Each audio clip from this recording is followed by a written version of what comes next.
Moment difficile pour moi parce que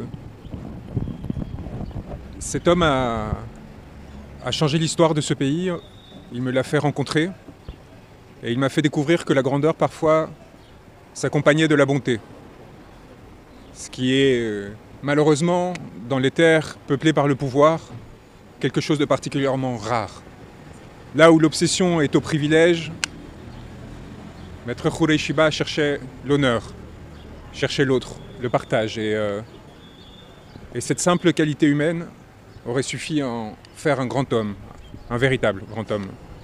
La générosité s'accompagnait d'un rapport à la langue, à la pensée. Et ce sont ce rapport à la langue et à la pensée qui l'ont amené à la lutte. Parce qu'il n'est pas possible, en un monde comme le nôtre, où l'injustice demeure comme si c'était son domaine, de ne pas lutter lorsque l'on pense et lorsque l'on maîtrise comme il le faisait ce rapport au droit et à l'œuvre qui est celle des avocats.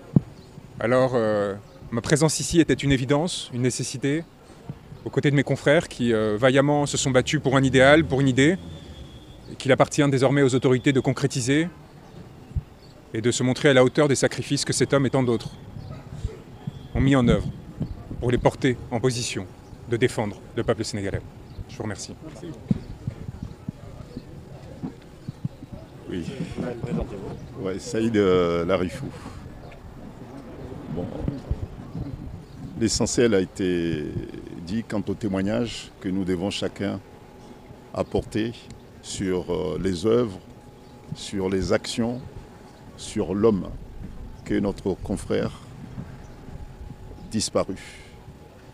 Bon, moi je suis venu aussi m'associer à la tristesse de sa famille, m'associer également à la tristesse